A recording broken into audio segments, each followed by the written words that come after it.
That's before they cheat. Hold on. Hold on. Wrong. You're Look cheating. at this. Hello. You're cheating. Hello. Let me, Simone says, everybody be quiet. Oh, I like that when I get to that part. Let me tell y'all cheaters something.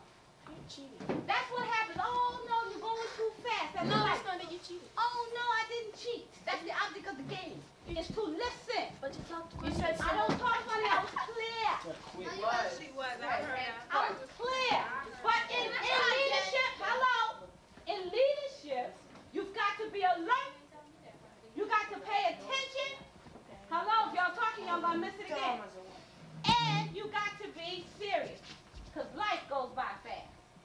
And that's what this is all about. I told you I play games just to make some very powerful points. Raymond, chill. Put your chair down. I know, but put your chair down. All right, good. All right, here we go. Now, for those who are remaining, Simone, put your hands in your hips.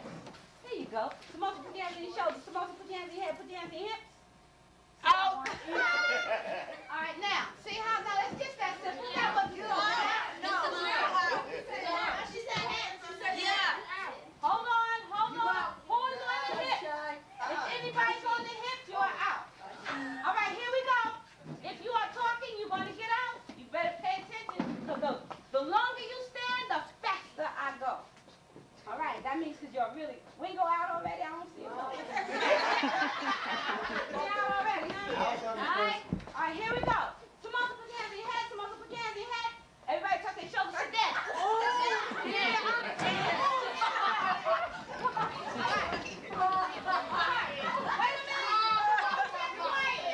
Simone said quiet. Simone said be quiet. Here we go. Simone says be quiet.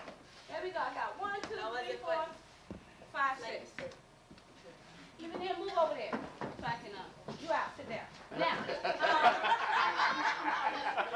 we go. Simone, put your hands in your hips. Simone, put your hands in your shoulders. Simone, put your hands in your head. Simone, put your hands in your hips. Simone, put your hands in your shoulders.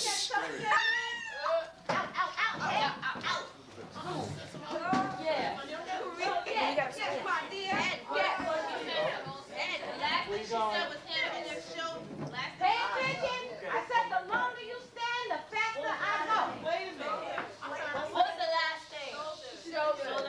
If Simone don't catch you, the best thing to do is to be quiet. Because if you're not quiet, you'll give yourself away. Can I stand back up? Watch your foot. Nope. Watch your foot, sweetheart. Watch your foot. All right, here we go. All right, here we go. Harvey's still hanging in there. I'm going to get him out next. Ain't that right, Harvey? I'm going to get you out next? You out. There you go. You out. You just answered me. All right, here we go. Where you gonna go in there? It's just that simple. 1, 2, 3, 4, 5, 6. All right. Simone says all eyes on Simone. Most people try to get slick. And you're like, oh no, look at me. Come on, listen. Simone says all eyes on Simone.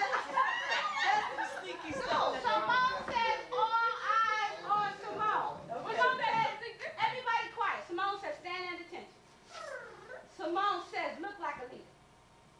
Very good. Simone says be serious. Simone said put your hands in your head. Simone put your hands in your hips. Simone put your hands in your hips. That's good. That's good. It's just that simple. Oh, look at this. Ooh, Maria's still in there. Oh, you were down? I thought you were still head. All right, here we go. Simone put your hands in your shoulders. Simone put your hands in your head. Simone put your hands in your shoulders. Put your hands in your head. No, you didn't say something. Last week she said exactly, I did. I did. She's right. Here we go. I did. Simone didn't say put your hands in.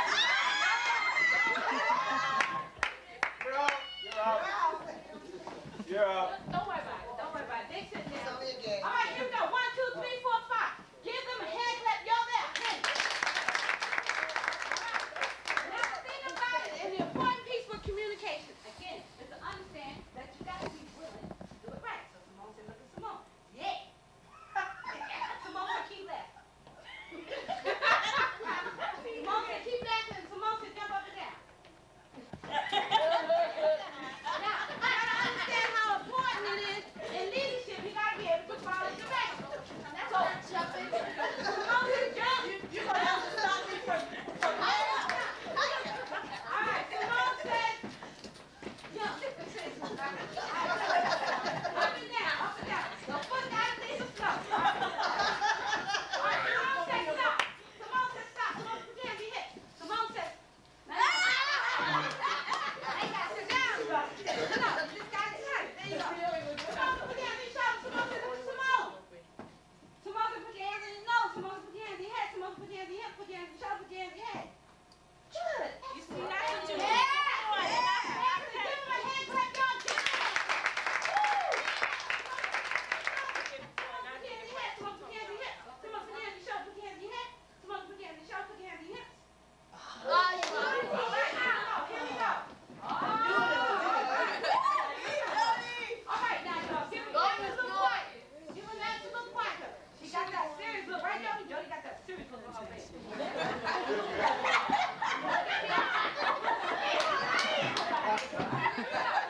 Hold on a second. All right, Jody, Pet. No, that's not Pet. Yeah. That's locksmith. All right, you and me, right? Jody, give it. Come on, put your hands in here. Simone said, raise your head high. Simone said, repeat after me, I am a leader. I am a leader. Simone says, I am a leader. Simone says, say, I am a leader. I am a leader. Simone says, say it loud. I am a leader. Y'all did realize it out, right?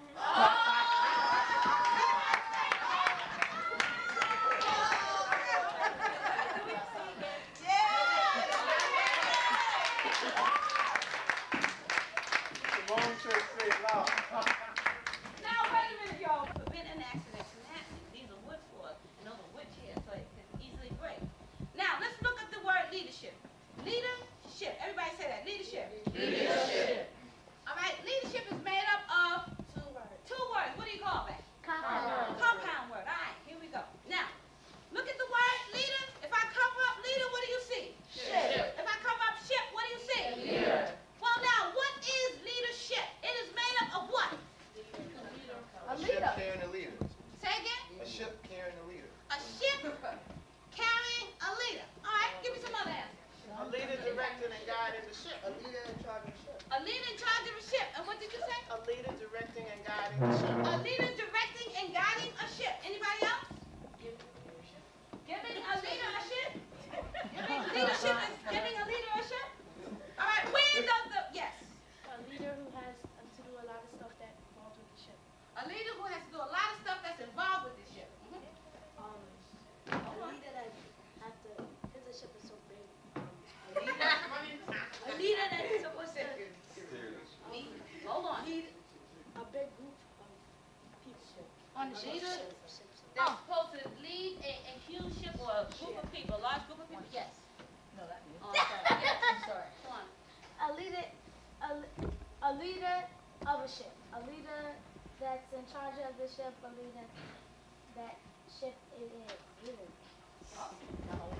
That owns the ship. The ownership. Okay, hold on a second. Yes. The state of leading. A ship. The state of leading. Hold on a second. The state of leading, huh? All right. Where does the power in leadership come from? From the leader. Where does the power come from? From the ship. You say from the ship. Who says from the ship? Raise your hand. Put your hands up. If you say it comes from the ship, all right, put your hands down. Who said it comes from the leader? Raise your hand. Is there a third choice? There's no third choice. No, it got to come from both. You said it's got to come from both? Would that be a third choice? I think it comes from the ship because the leader has a lot of responsibilities and sacrifices that he has to make and the things he has to do. And so the ship overall, all of that stuff that could buy the leader. I think that you wouldn't have the ship if there was the ship would go anywhere if there was no leader. Wait. Y'all need to hear all of this. One at a time. I feel like there should be a third choice, meaning both, because just like she said, there can't be no leader. If there's no, what's the point of having a leader? If there's no ship to have. Yeah. And what's the point of having a ship? The ship can't go nowhere without a leader, so therefore you need both. Hold on. I didn't say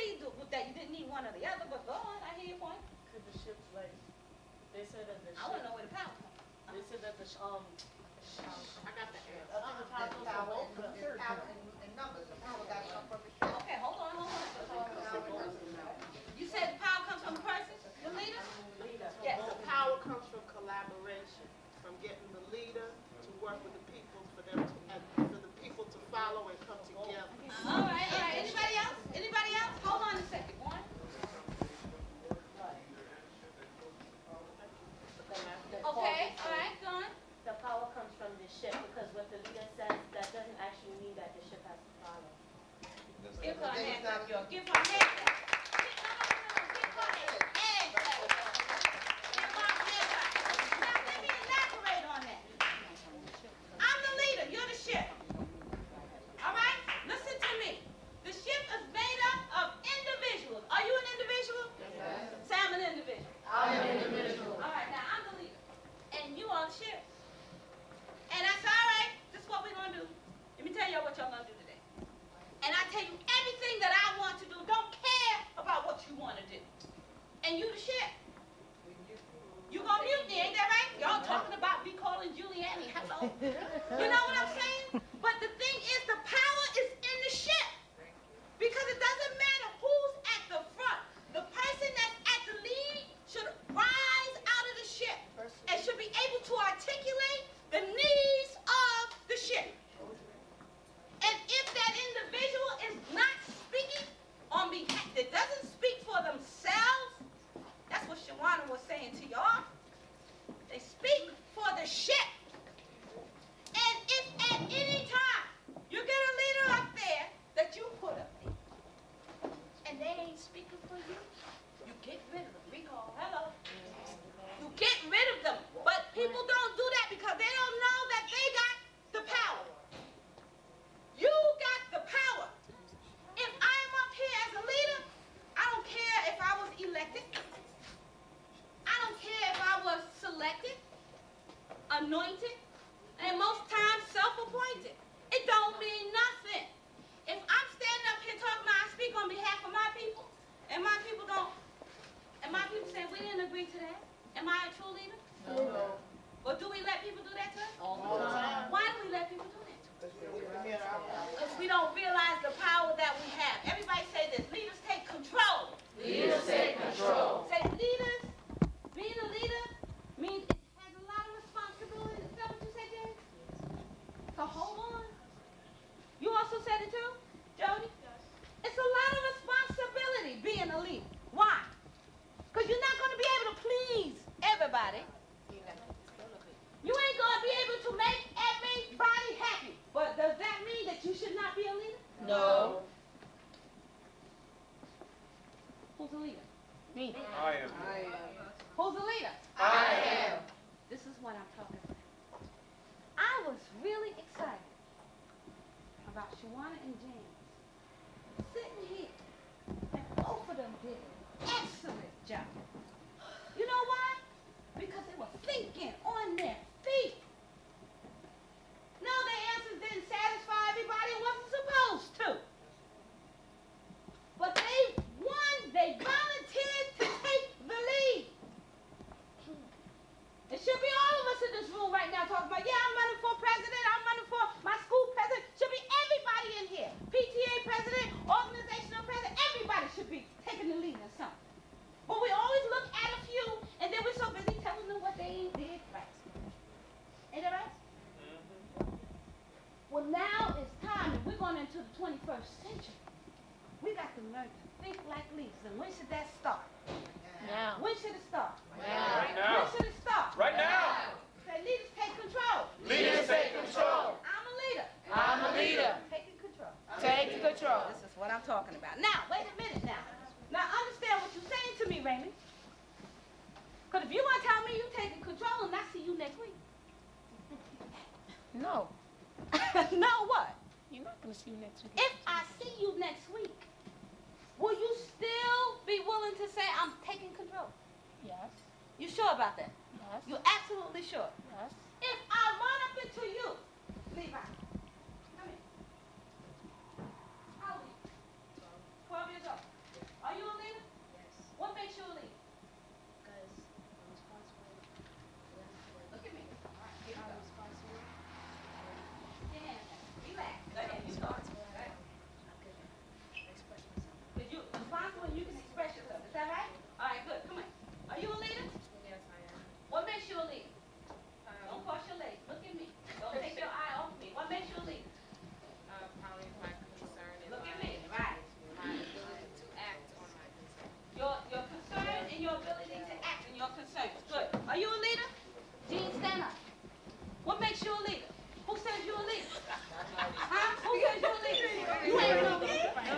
All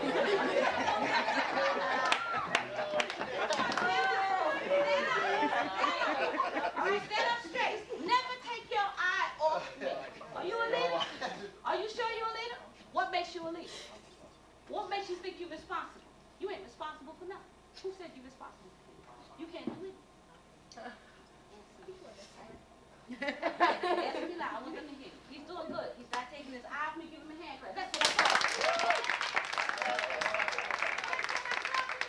You got to be able to stand your ground. Come on, stand up. Are you a leader? Yes, I am. What makes you a leader?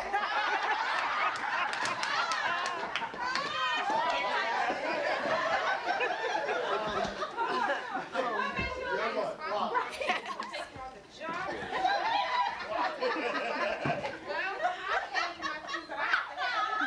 Positive about myself, and I'm telling you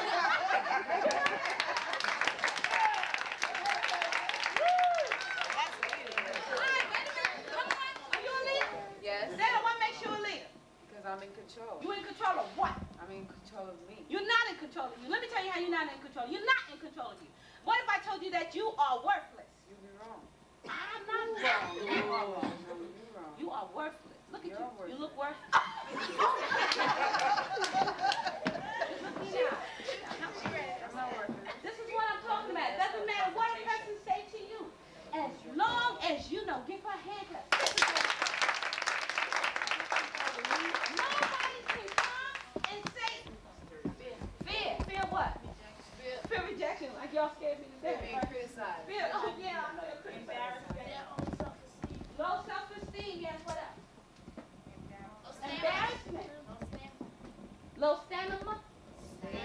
Stamina. I know I said that word wrong every time. Say it again.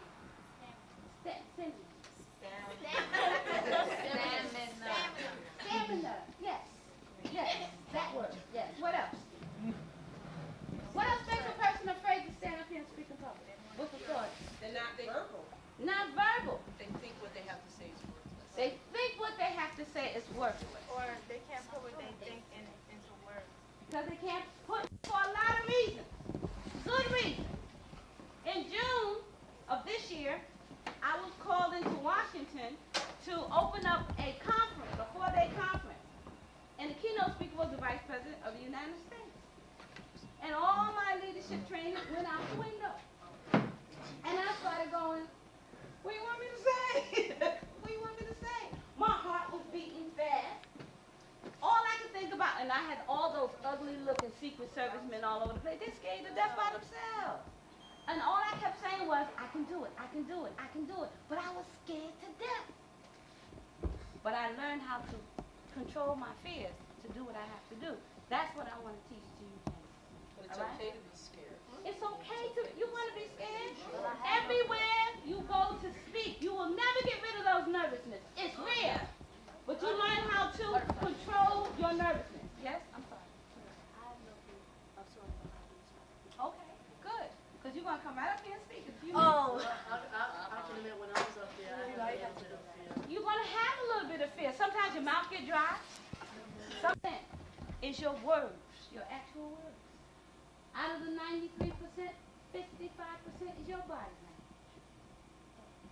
55% of how you communicate results in your body.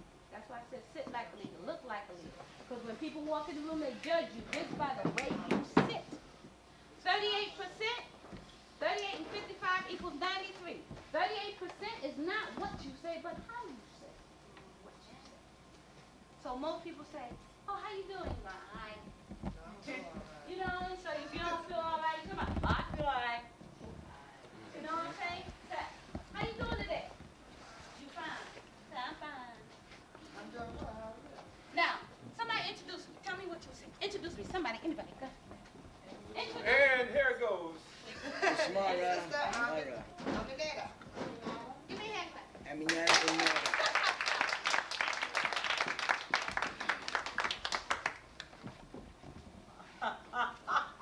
Good afternoon, everybody. What's up? I'm really glad to be here. And I'm going to train you how to be a leader. What was wrong with that? You shallow. You didn't come in. I'm shallow. Low self-esteem. Wait, one at a time. What?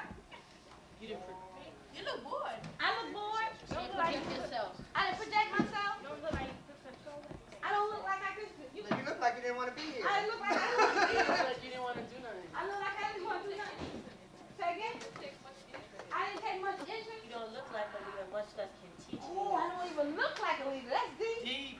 And you said all that for me walking through that door in here? Yep. I'll try it again. Watch it, y'all. We just met. All right, introduce me back.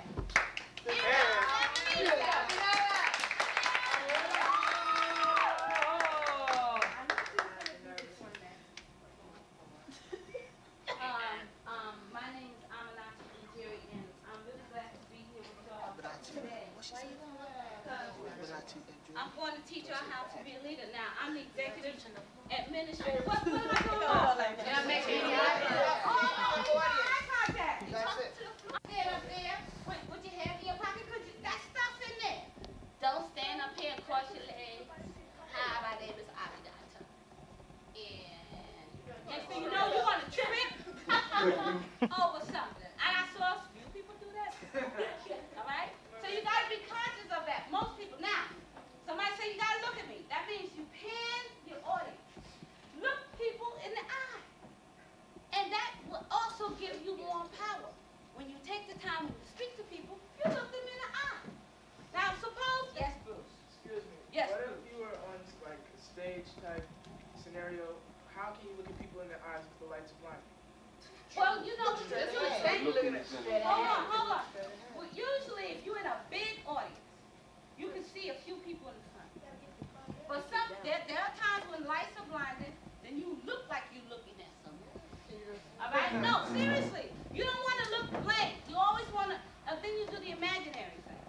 But basically, you can still see some people sometimes, even on the sides. You want to be able to talk to people, not at people. You want to be able to talk naturally, like yourselves, from the heart. See, most people, when they get up to talk, and say, I don't know what to say, you speak from your heart, you can never go wrong. You come straight from what you believe in. The stuff y'all was talking about today, raising your hand and talk about what can we do to recall Giuliani, hello, that's straight from the heart. You know, that comes from the soul. If you start talking about things that you know, you won't have to worry about it. It's only when you start talking about stuff you don't know that you have to worry about. Wait a minute. 5 things that you notice of a speaker before they even say anything. What are they? Before a person open their mouth, what are they? Their appearance. What else? The posture, Posture. What else? the eye contact, confidence, and verbal confidence. Okay, that's your posture and your bearing. Yeah, okay. What else? Your body language. That comes in your posture. What else? Expression on their face. That comes in your posture. What else? 5 things. That's only 2. No, I ain't say nothing yet. Didn't say nothing yet. That's your bearing. What else? Come on. 5 things you know. How you present yourself. Before I say anything. Didn't say nothing yet. Oh, how you present yourself. That's part of your appearance. There's 3 other things that you will notice of a person before they open their mouth. Male or female? 5 things. Gender, exactly. Ethnicity. No, it's part of your bearing. The gender, that's 3 things. Ethnicity. Say again? Ethnicity. Race, that's 4 things. And one more. One more. Your preparation. Nope. Ain't said nothing yet.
because it's stuff You made a predetermination of how you're going to react to that question. Exactly. Before a person opens their mouth, you basically made a decision. Based on what you see. Exactly. So, all right. Now, Magdalene, come forward for a second. Come here. Forget it. Come here, Magdalene. I want you to do something. Now, Magdalene is getting ready to introduce me, right? And I'm sitting here in the audience, and she's going to say, well, I just thank everybody for being here, and I'm about to present our next speaker, all right? And I'm going to be sitting in the chair. Just thank everybody for coming. Thank you everybody for coming here. Now I will introduce Ms. Aminda.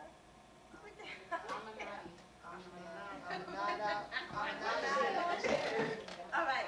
Thank you everybody for being here. Now my next host is Ms. Aminata. Thank you. Give her a hand. What was wrong with the way I'm sitting in the chair? Because you Like you chilling. So I see some of y'all sitting like that. What's wrong with it? Sitting like you chilling. I don't seem serious before I even say anything, right? Because y'all looking at this, isn't that right? So you mean to tell me that if you're going to be a leader, you got to at least even sit quietly before anybody call you out? You are on course.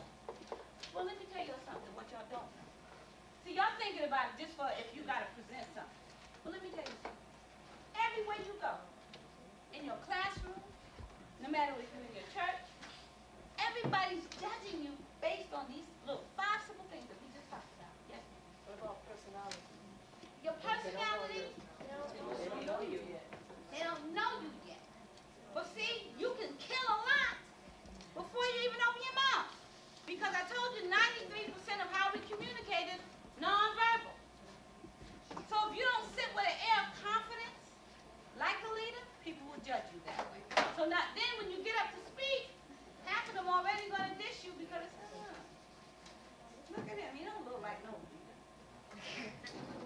Don't we do that? All right, so now, this is what I want y'all to do. I'm going to choose. I'm not going to ask for volunteers. I'm going to choose. You're going to come up here, you're going to stand up, you're going to walk, you're going to present yourself with a salutation, meaning good afternoon. If I say good afternoon, Good afternoon, Mrs. hold on. What did I do when I came in? Didn't I say good afternoon when I started? Yeah, I said good afternoon, everyone. Exactly. So you're going to start off by saying good afternoon. Now, all right. Look at the heads go down, down. 1. Yes.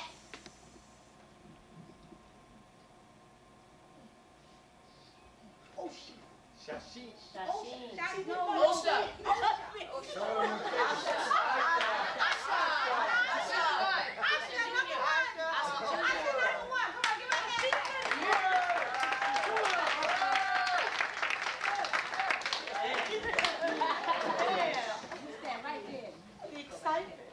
And I will.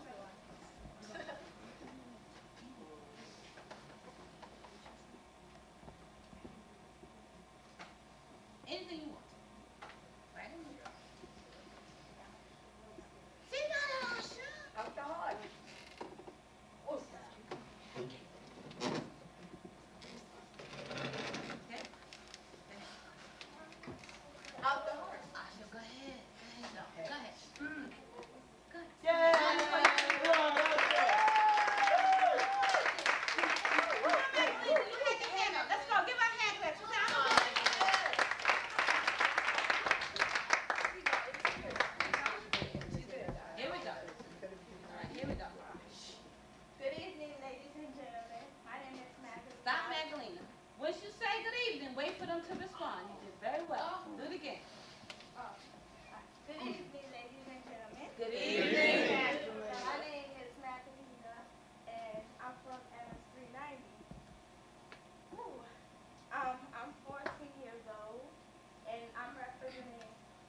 nation, as you all know, right? Right? Yeah. Come here, Magdalena. Stop right there. Come here. She's doing fine, y'all. Give her a hand. The hardest challenge it is, I'm going to teach you a little trick, is when you have a group like this, I see you trying to talk to everybody. You notice how when I talk to people, I'm talking and I'm moving. And I'm moving around because I try not to keep my back to anybody too long. And you see me move back, that's why I asked even in to move over so that he wouldn't be behind me. So you want to stay right here in the middle so that you can turn and look at everybody. When you hear a filler, put your hand up like this. But don't stop. Every time you hear her filler, just put your hand up. You don't stop. That's just to help you hear it. Okay? All right. Say it loud. Go ahead. Yeah. Any way you want to. Anyway. Good evening, ladies and gentlemen. Good evening. My name is Magdalena Aldorfi, and I'm representing the 8th grade students of MS39. I am a SGO. Keep going. Keep going. I'm one of the...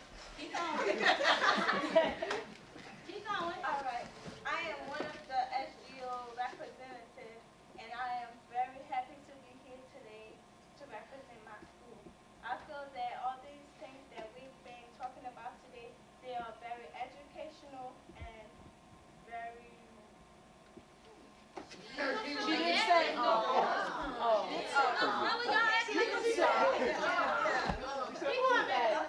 think they are very educational, and I think they are good to know because we never know what might happen in the future. And I thank you, everybody. Good. Give her a hand.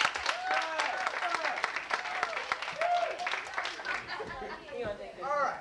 How's everybody doing tonight? And you? I'm all right. As everybody knows, today is my 16th birthday. Happy birthday.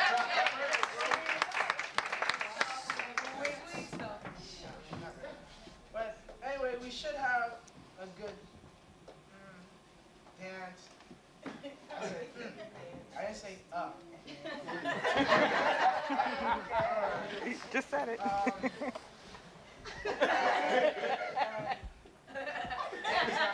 was going to say something after that, but you stopped. Okay. I am a representative of the United African Movement. I was brought here by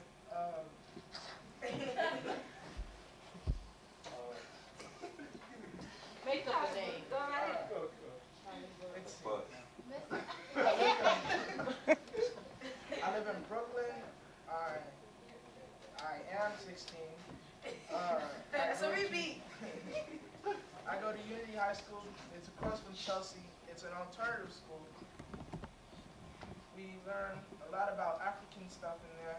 And go ahead. I see you. I see y'all. Y'all ready, baby? That really doing fine. Thank you. Your train Thank of you thought. much. Isn't she a great teacher?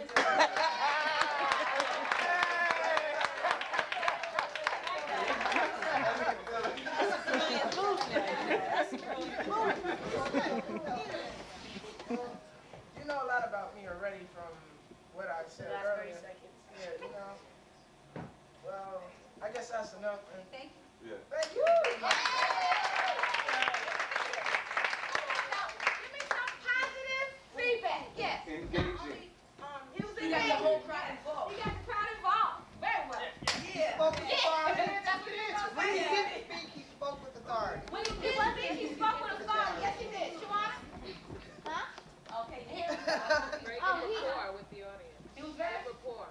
good rapport with the audience. Good projection. He was also instead of speaking about himself, he also speaks about somebody else within the community. Exactly. Very good. Yes. Good sense of humor. Good sense of humor. You need that in this Good business. posture. Good posture. Excellent. Good.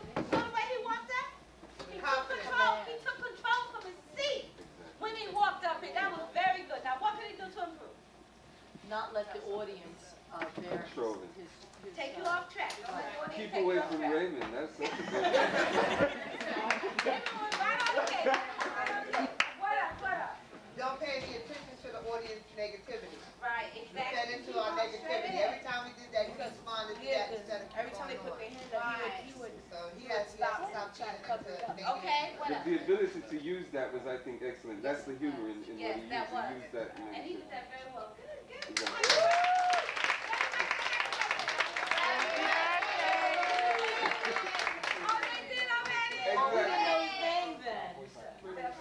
All right, come on, Shawana. Let's go. Give her a hand clap. She wants to do it.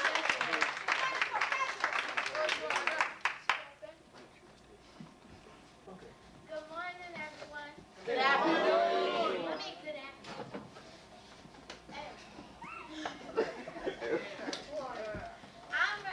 I didn't do no feelings. I am a representative of the school IS 320. I'm 10 years old and I live in Brooklyn, New York.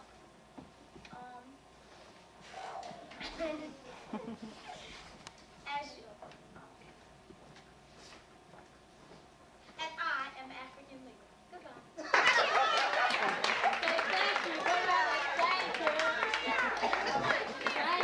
Thank you. First thing is, hold on a second. Give her a hand clap, y'all. How'd you feel? Okay. Felt all right? She said she was 10 years old. You know, I really thought she was much older. By the way she answered those questions and by the way she was thinking earlier, I really thought you was much older than 10 years old. Y'all need to get my sister. Yeah. Now, what can you some feedback here? Yes, Jane. She was every time we went like this, she was paying attention to that instead of Right, you got to say, no, that's Positive. constructive criticism. I want some positive feedback first. I like the way she walked You up. like the way she walks up? Yes. She spoke louder. She did. She projects her voice very well. She was confident. She's very confident. she spoke what she had inside. Yes, She had a did. pleasant appearance. Her Pleasant- face was very pleasant. She Smile. made the Yes, audience feel Jane. comfortable. Oh, that's what I'm saying. Pleasant personality. Exactly. You mean? Her self-esteem high. Now, what can she do to? I'm sorry. She was very convincing. Very convincing. Excellent. Now, what can she do to improve? She's pretty hard. Like the way she was speaking, it was like she was talking like a robot. She could try to speak more human. Okay, speak a little more. Relax a little more. But you know, when you get up here, it is nerve-wracking a little bit. So you want to relax a little more, yes. Don't react to the hands raising. Don't react, just because that's to help you hear your feelings and keep going, yes. Uh-huh. Never mind? Anybody else? Anybody else? Yes. Relax. Just relax. And you know one way of relaxing? Everybody, right now. Everybody right now. No, everybody right now. Come on, give me a hand clap. Come on, give me a hand clap. Hello, good afternoon. Good afternoon. My name is Raymond Bennell, and I'm here to I guess. Go back. All right. Hello, good afternoon. Good afternoon. My name is Raymond Bennell, and I'm here to show y'all certain qualities in leadership. First of all, what y'all gotta learn to do when you talking to a whole crowd as a leader, you gotta learn to relax. That's one thing. And one thing that you would do to relax is to taking a deep breath. Let me see everybody taking a deep breath. Let it out. All right. See, now that you're relaxed, you can come up here, and then you can just explain to everybody about yourself. Like, for instance, I'm 13 years old, and I think that someday in the future I might make a great leader for my African American brothers and sisters, because I feel that maybe I can make a difference and solve some of the problems that we have in our community that most of us aren't aware of. Because I think that we all should look into our culture a little more, and then start to appreciate our Black heritage. And I think that that's what I'm gonna do to improve our community. Thank you.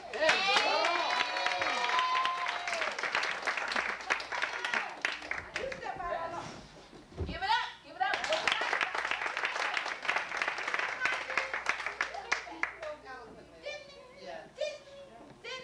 Very good. First, I just have to say, he said he's going to be a great leader. I think he is a great leader. Exactly. Give him a hand. He's concise. He knows exactly what he wants to speak about. Yes, yes.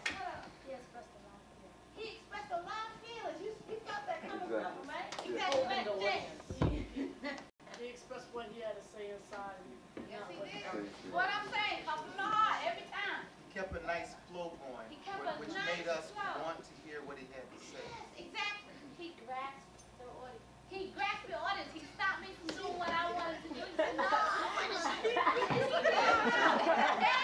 And did it well. Let me show you something else. And he said, see, what he did was he used a technique. He said, all right, I'm going to be a little nervous, so I know I got to relax. So y'all going to relax with me. And that's what he did.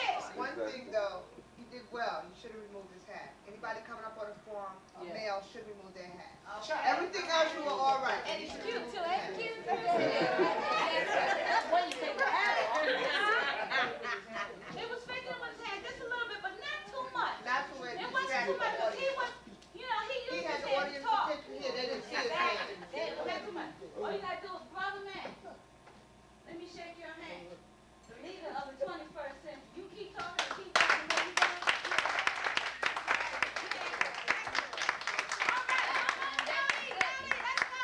What you doing?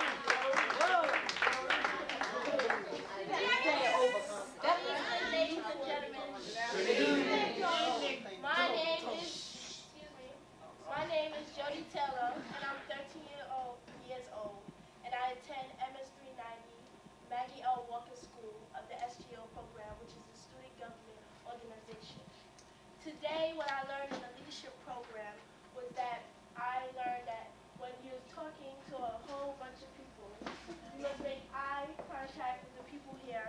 You must feel relaxed, as I'm feeling relaxed now. You must take ideas from each other. You must communicate with each other and get new ideas from people. Thank you.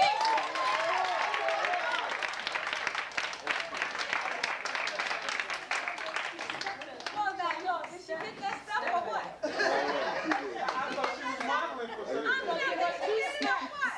Hey, give her a hand clap. She took notes. She memorized. Not only did she memorize, but she demonstrated. She said, this is what I got out. Just at the end, one filler, and that's all right. That's all right. Just one filler at the end. Well, there's one thing that I want to add, because she did everything. Her posture is good. Her voice tone is good. She gave it up. But let me tell you a little story about the tune. You see, I'm a preacher on a song. Have a habit of putting gum in my mouth. The mouth gets dry right before you gotta preach. One day I was giving him a sermon. I had the gum in my mouth. And I'm saying, and the Lord said, and the gum said, so that taught me a lesson. No more gum. Never to have no more gum in my mouth when I'm talking. So you want to be careful of that. Give her a hand clap.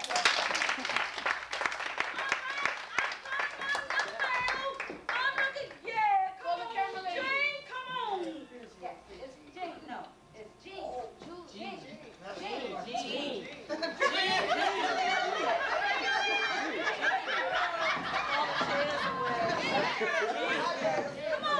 Give me a hand.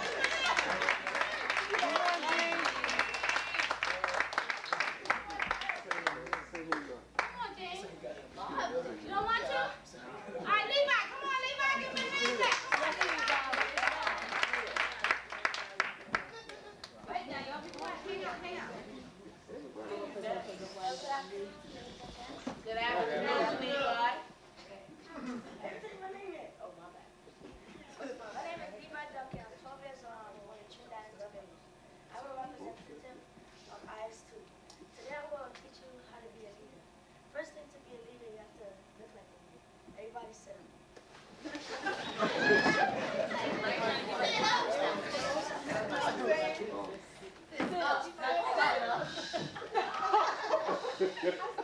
Pay attention.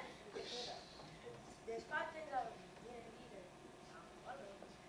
Your presentation, your posture, your face.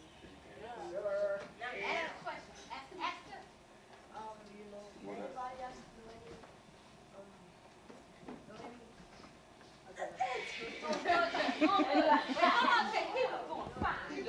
Yeah, he's Yo, like this wait a distracted.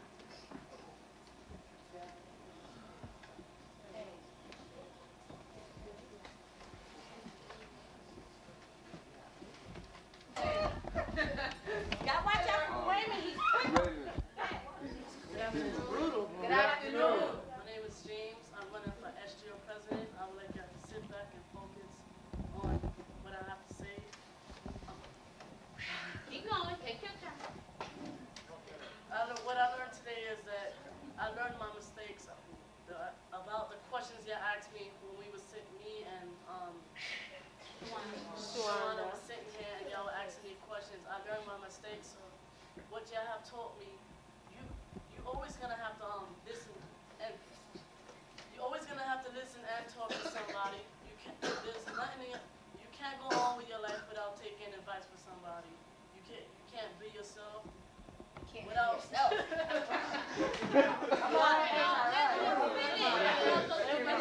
him finish. Go right ahead, Jay. Take your time. Somebody's always going to tell you something in your life, whether you like it or not. And first of all, I would like to say that I feel relaxed coming up here now that I know all of your faces and I'm familiar with all of you. Thank you. Good.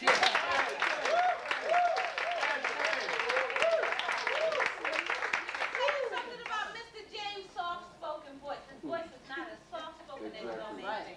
Not at all. Once he relaxes a little bit, he has a good quality voice. I want you to start practicing doing a little bit of deep breathing before you come up. But that's just gonna calm you down. And then what you will do is that you will notice, always have in mind what you want to say. That's all. Study, do your research, do your homework, get your statistics down. You are going to be fine.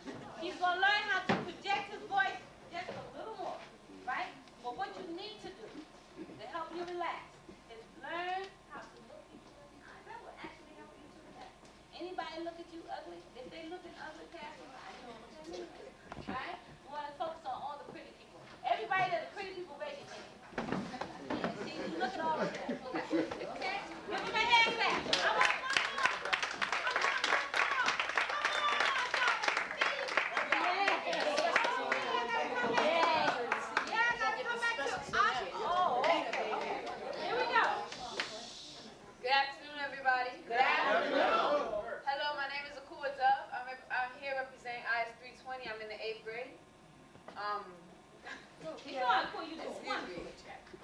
I want I'm originally from Trinidad and Tobago. I was born.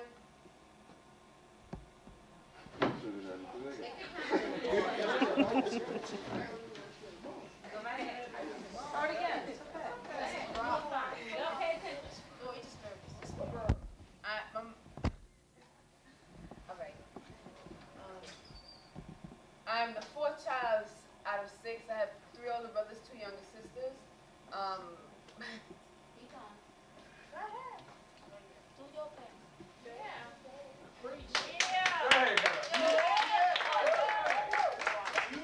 Hold on a second. I have to stop because the time is up. Listen to me.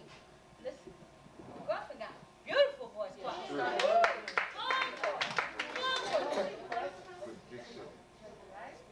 right.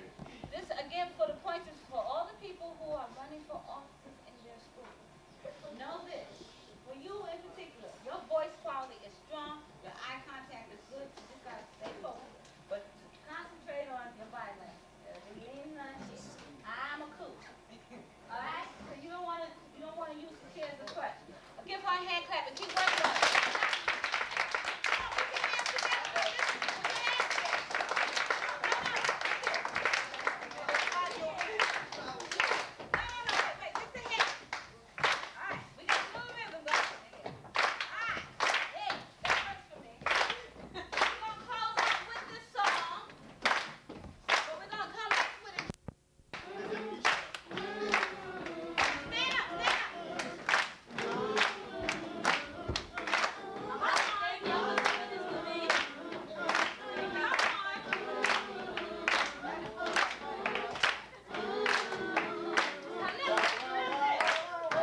want you to do me a couple things.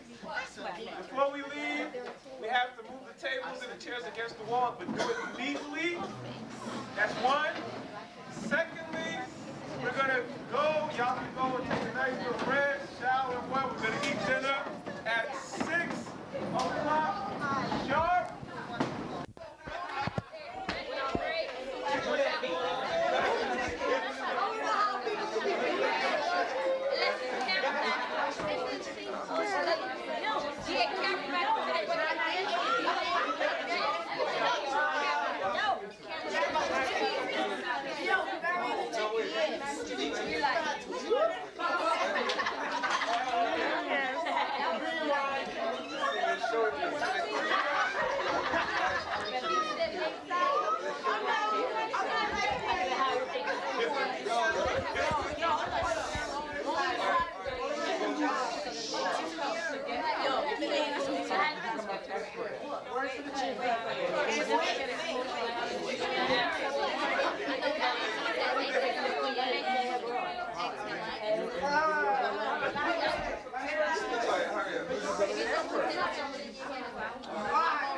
Anchor, I'm a reporter, and I'm a cameraman.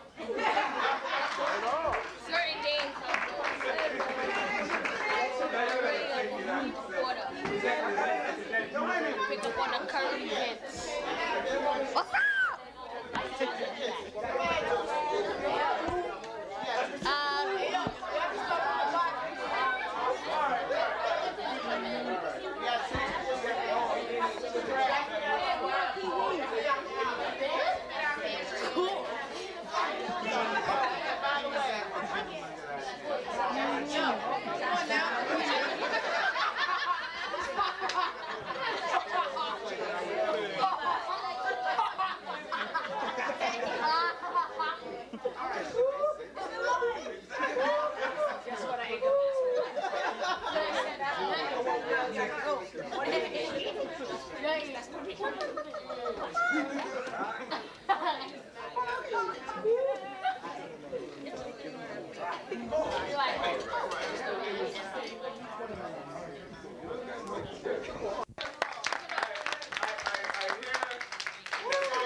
Two pieces of chicken, and they had to bury the chicken. So when you were doing the singing in the corner, they were saying some good words to that poor piece of chicken. All right. Thank you. And we have to thank those brothers and sisters who did eventually get here this evening. Give them a hand also.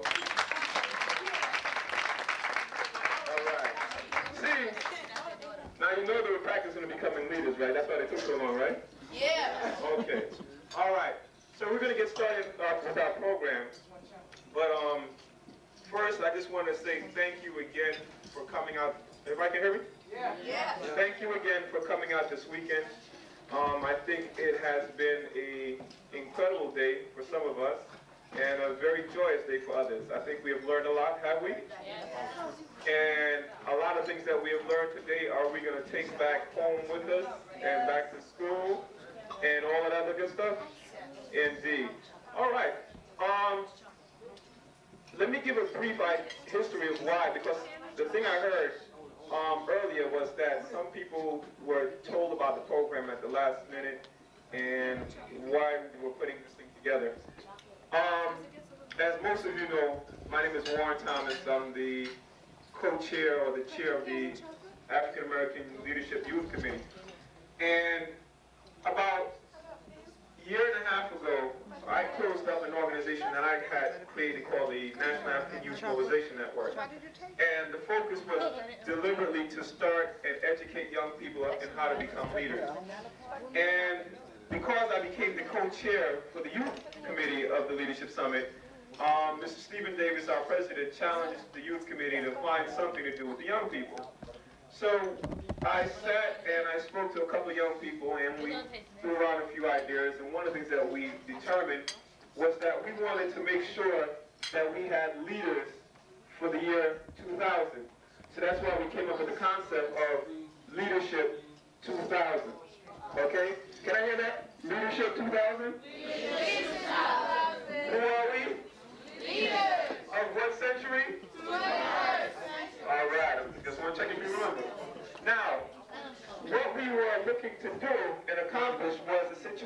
aware that if we can find junior high school, and college students to work with over the next couple of years, we can in turn help guide you through your school life, but also your college and eventually into your career life. The Leadership Summit was started roughly about 3 years ago. The Leadership Summit was started about 3 years ago and consists of many different types of committees dealing with everything from philanthropy into economic development. And part of our vision... A lot back with you that you didn't have before. That's the most important thing that I see is that we learn something here this weekend and that we take it back and we do something with it. That's the most important thing, is just don't hold it in. You know, share the wealth. Okay? As leaders, share the wealth. We have to develop other leaders. All right? Excuse me? All right. I'd like to also, on behalf of the Board of Directors, who also includes Mr. Ira Williams, who is the, Mr. Ira Williams is also a fellow board member of mine, so I'd like to acknowledge him in terms of that, and to also acknowledge Dr. Cave, who was not here, and Dr. Edison Jackson. So, without any more ado, have a good evening, and I want to introduce Stephen Davis. Are you the next speaker? No. Warren Thomas, come on back up here. Thank you.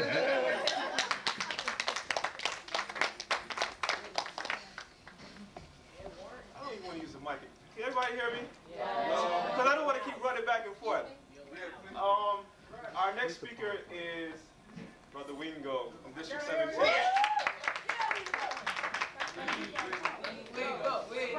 Wingo. He lied. Oh.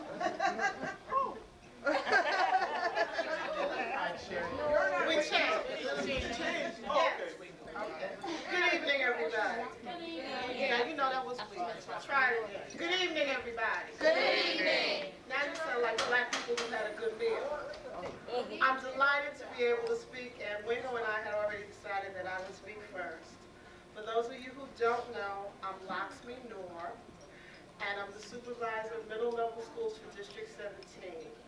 And I just want to say before I really get into my speech that I enjoyed this afternoon tremendously. However, this afternoon is over this evening. And if anybody raises their hand while I'm talking because I said I'm smacking you. Now, you know, when I came up here last night and the rain was pouring down, I got scared. I'm to be real honest. I said, oh Lord, they done sent me up here to the boonies and it's gonna rain all weekend and I could have stayed home in my warm house. But I think it's almost like when you have the dress rehearsal that's horrible, but then you have the most wonderful performance ever. When the sun came up this morning, we've had a perfectly marvelous day. And I think we should give ourselves a round of applause.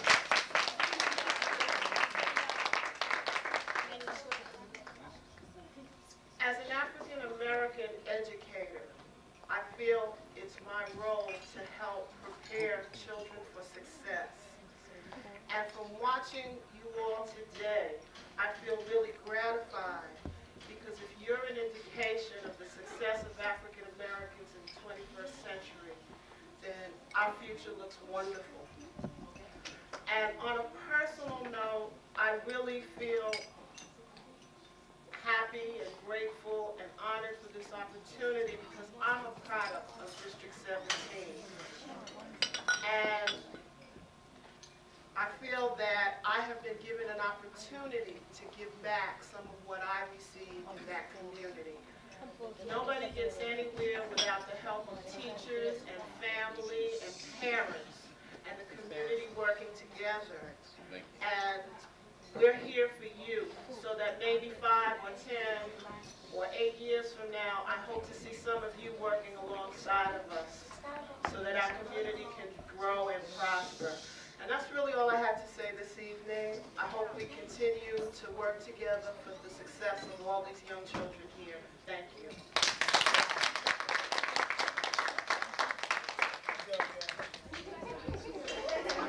Well, it just turned out I didn't know they were going to switch. So thank you, Sister Loxley. And now, Brother Wingo.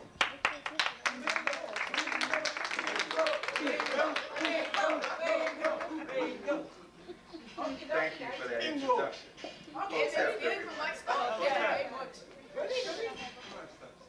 I'm really proud to be here as a representative of District 17. And I'm even more proud that some of the students that I've been working with are here and are receiving some of the praises that we've been giving out all along.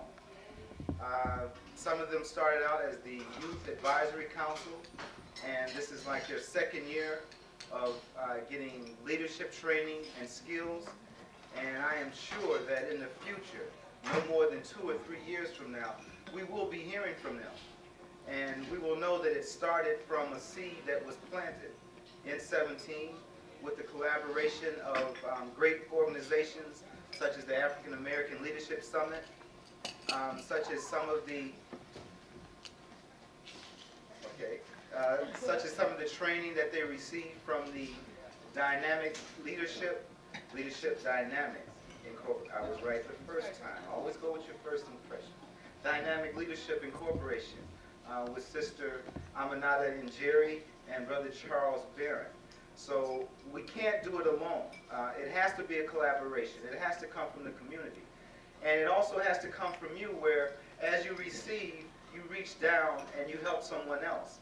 And that is middle school, high school, college, and adults. So I'm really proud to be here. I am also proud that we are going to be part of something that's growing, that you're going to look back and say, I started that. That was me. I did that. And really be proud to be connected with something that is successful. I'd like to thank all the parents that came, and for your cooperation, this wouldn't happen. From the other staff members from 17, thank you for showing up. Some of them said, well, what will we do? Do we have to watch these kids? And you know, don't worry about it. They're great. We just want your support and to show that we are here to support them also. So everyone enjoy the next day and a half, and I'm pretty sure we're going to have more work to do, and good luck to you. Thank you very much.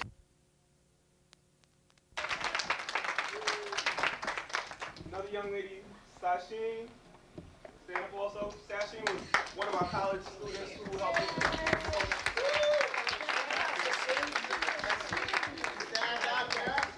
And also Sister Kim Wade, also who helped us from the initial start of this whole program.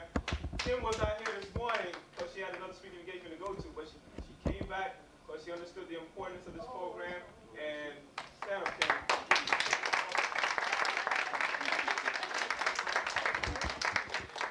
Now, our other keynote speaker for this evening, the illustrious Mr. Stephen Davis, who is the president of the Leadership Summit.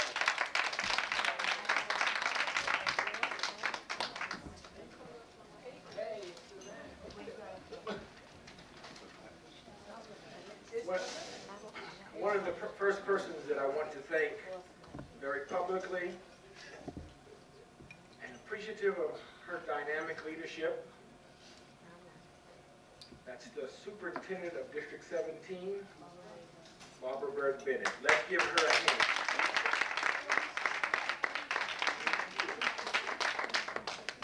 I also want to thank our host for this weekend. They've done a wonderful, wonderful job. I hope they can hear us. Brady and Judy Owens. Just a minute. Let me get...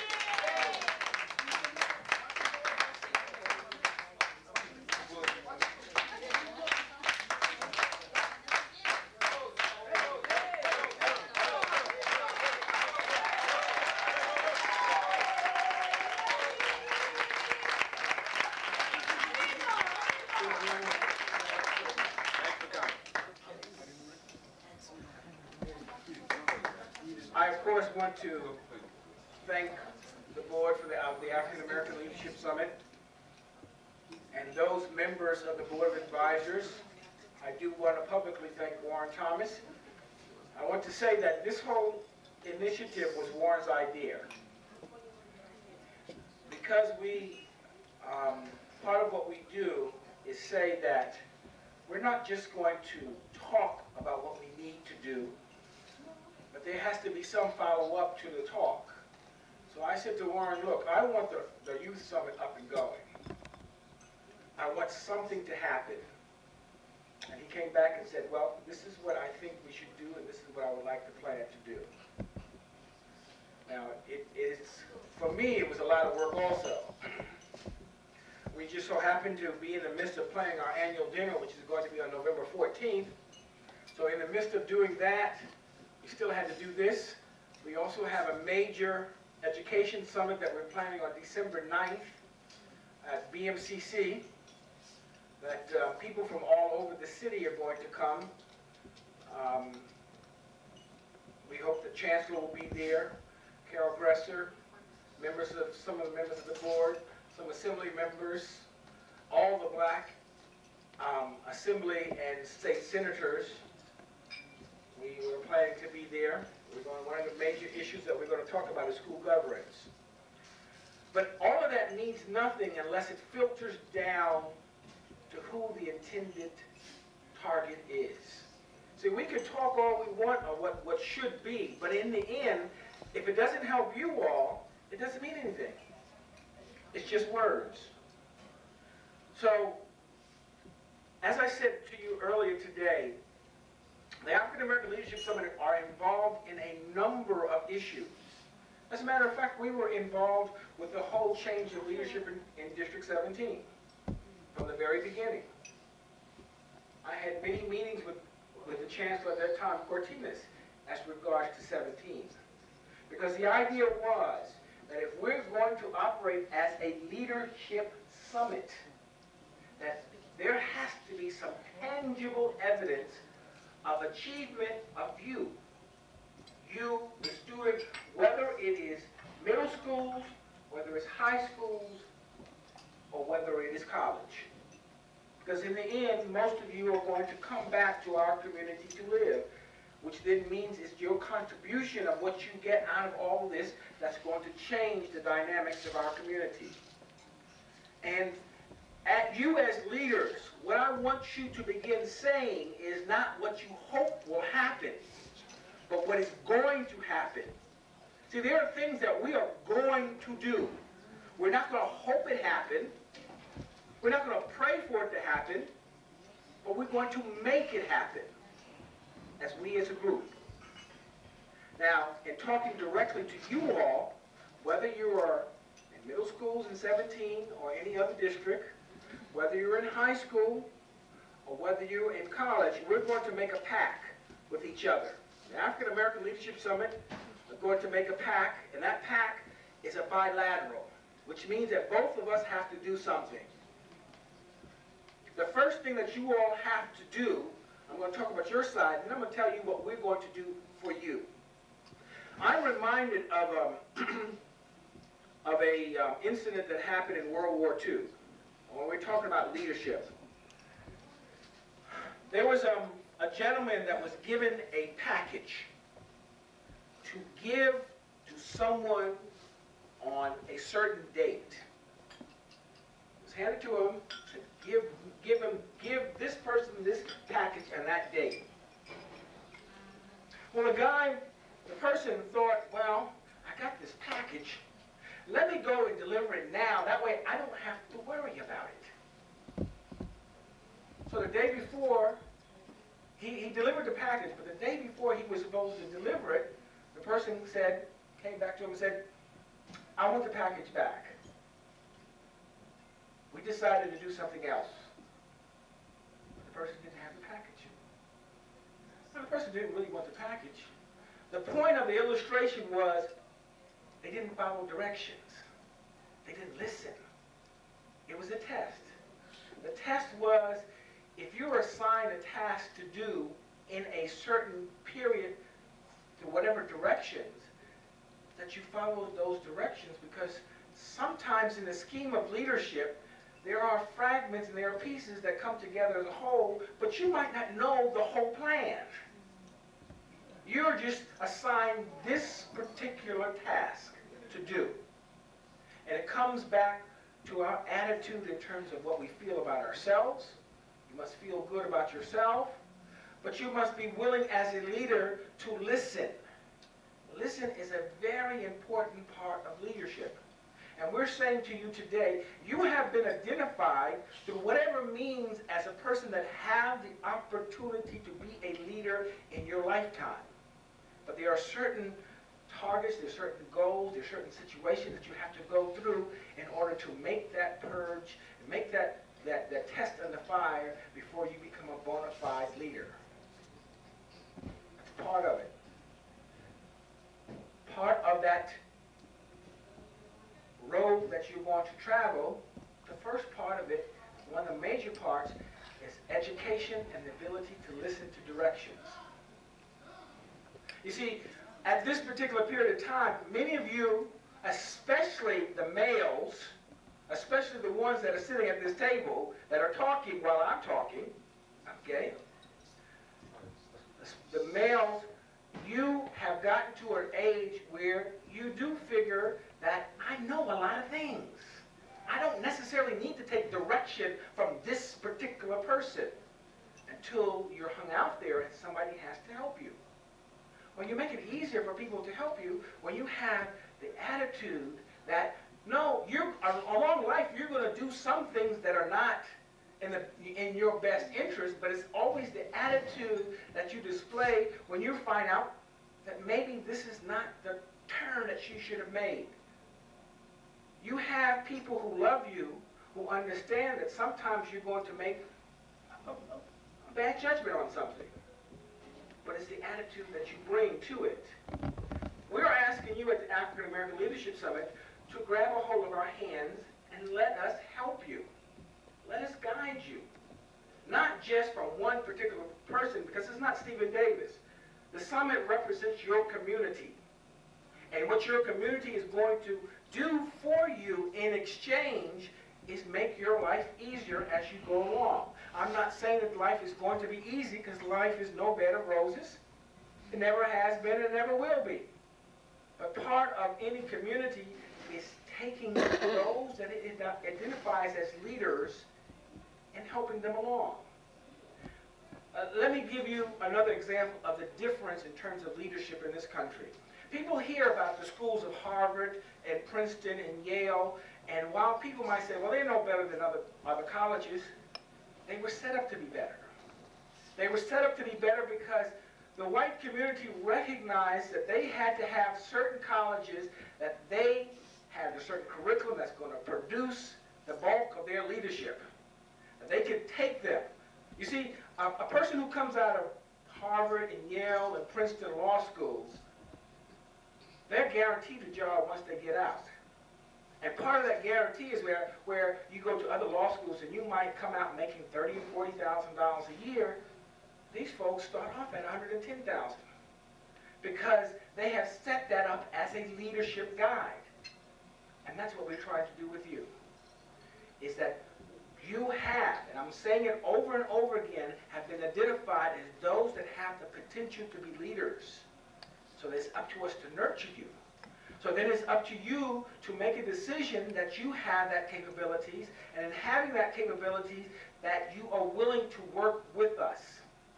And that you are willing to do, number one, your very best at anything that you do. We don't ask you to do more than what your limit is. We're asking you just to do the very best. And we're still taking into consideration that many of you that are still young adults are going to make indiscretions, different things that maybe older people would not have made that decision. So we're not going to down you for making mistakes. We're going to be there to help pick you up along the way. But we want you to do your best, because once you become identified as a leader, everybody's going to look at you and they're going to judge you by what you do. When you think no one is looking at you, they are looking at you. They are judging you. They're sizing you up. So we're asking you to do your best. We're asking you to look at your attitude towards your fellow humans, your attitude towards your teachers, towards your professors, towards those, and maybe some of the things that they're doing you don't necessarily like, but it's always in terms of leadership, how you deal with it. That's what we're asking for you to do. No, we won't say that just a leader does not necessarily mean that you're going to make straight A's. Because in some subjects, you might not like it, you don't have an interest, and you're not going to make an A in it, no matter how much you try. I mean, I hated algebra. I got a C in algebra, and I could not remember what happened in algebra to this day. I don't remember how I got through algebra. And then after that, I had to add geometry onto it and trigonometry. But one thing I do recognize now, that some of the formulas and things that I think on a logical basis came from that basis of dealing with algebra.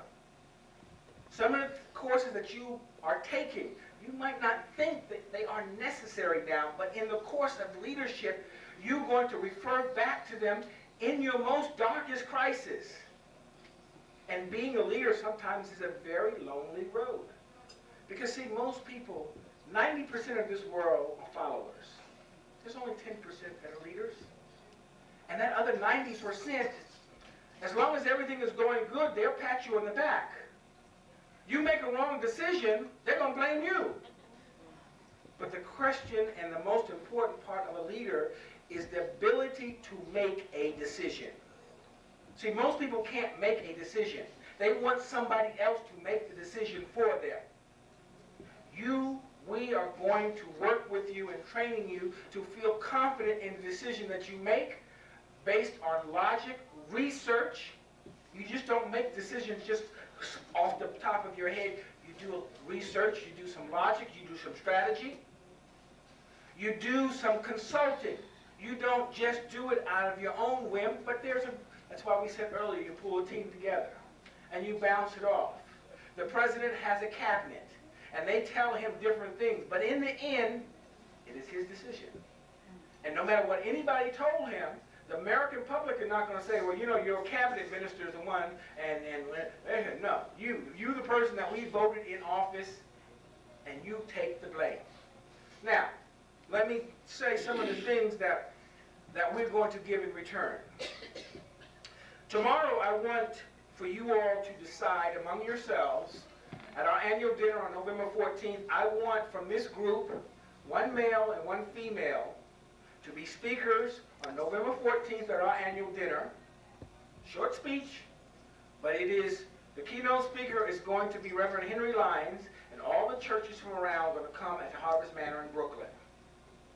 But I want you all to be represented, and I want a male and a female. We're going to deal with this on both genders.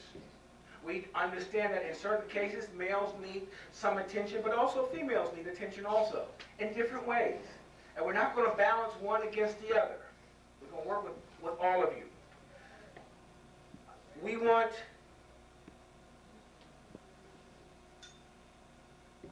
before going any further, I did forget one thing. I want you all, we're going to get all the phone numbers and everything. We have all the phone numbers, but we want you all to have the phone numbers of each of you all. Whether it's middle schools, college, high schools, or college. And we want, especially those of you who are with roommates that you have never met before, and you become fast friends, I want you to call each other at least once a week. Just to keep in contact with each other. You see, in the book, The Godfather, they didn't show it in the movie, but in the book, the Godfather gave an advice to his son. He said, when you go to college, you never have the same roommate for 4 years. And you never have the same roommate who will do it, all 4 of your roommates who are doing the same subject. The first year, you get somebody who wants to be a doctor. The next year, you get somebody who wants to be a lawyer. The next year, you get somebody who wants to be an accountant. So that when you come out of college, you have 4 people that you lived with, you ate with, that becomes your friends for life. Because people who generally room together in college become those for life. So that you always have somebody that you know on a health issue that you could call up and say, look, I got something wrong with me. I need to talk to you about this. I have some legal problems. I need somebody to talk to. In saying that, I want you to make a pledge to love yourself and love those around you. Now, you might not like everything that they do, but that love gets to be time to go to college. Those of you who are doing exceptionally well, I'm going to say today, and I don't say too many things in terms of guaranteeing because you're never a guarantee. And it's not me that's making this guarantee, it's the African American Leadership Summit. That you do well in college, in high school, we're going to get you in a college. We're going to get you in a college someplace. Okay? But that's in exchange for your doing your part. Okay? Those that are already in college, we're making the pledge to you that as you go through college and as you come out of college, that we're going to work in terms of making sure that you get a job. Okay?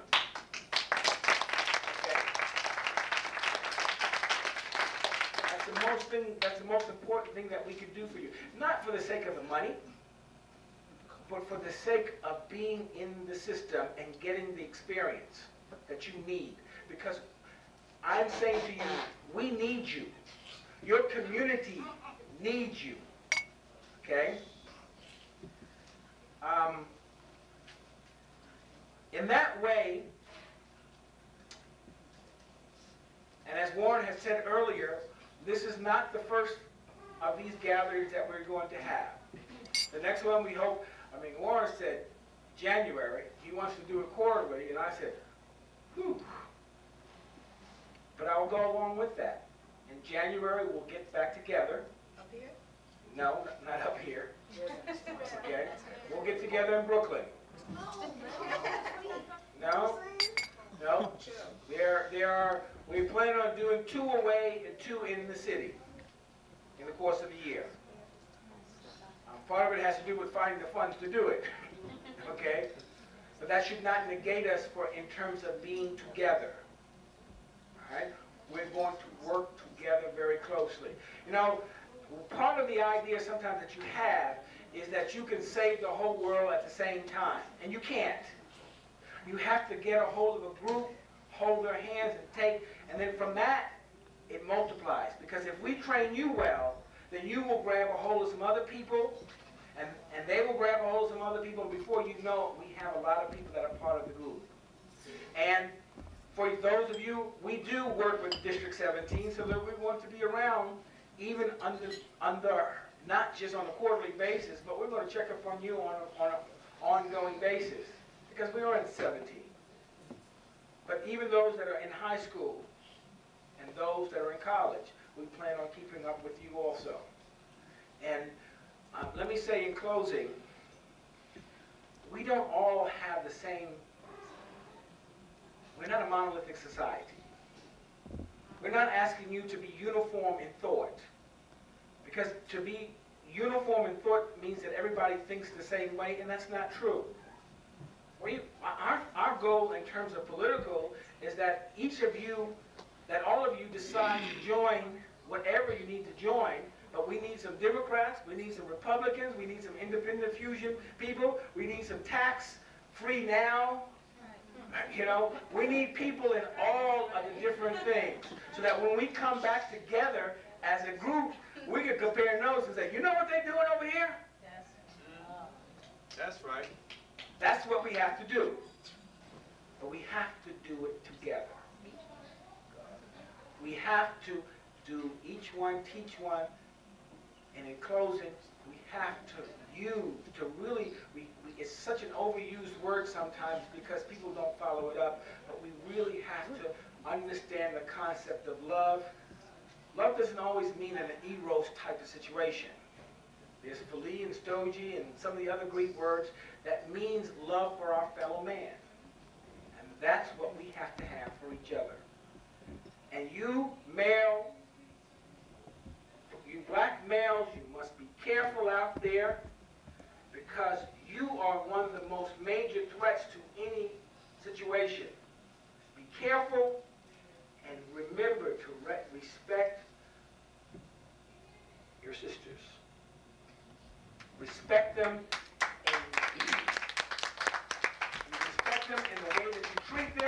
way that you talk to them, and in terms of your protection of them. Yes, they protect you also. But too many times we're talking at each other, against each other, and no matter what anybody says, they're the ones, the first ones that's going to come to your defense, and that they need to be the first ones to come to your defense. I appreciated this weekend. Thank you so much for coming up, and we're going to work together.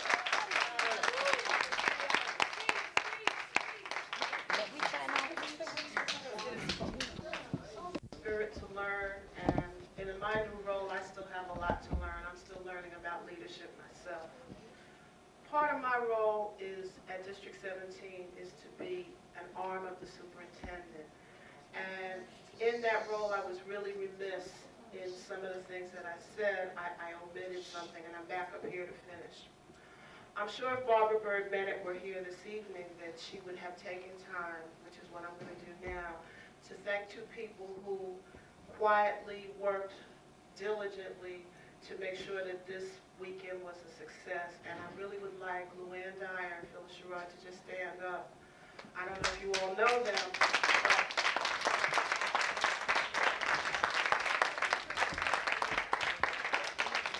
without their help, this could not have been. And on behalf of Barbara Byrd Bennett and District 17, I just want to say thank you.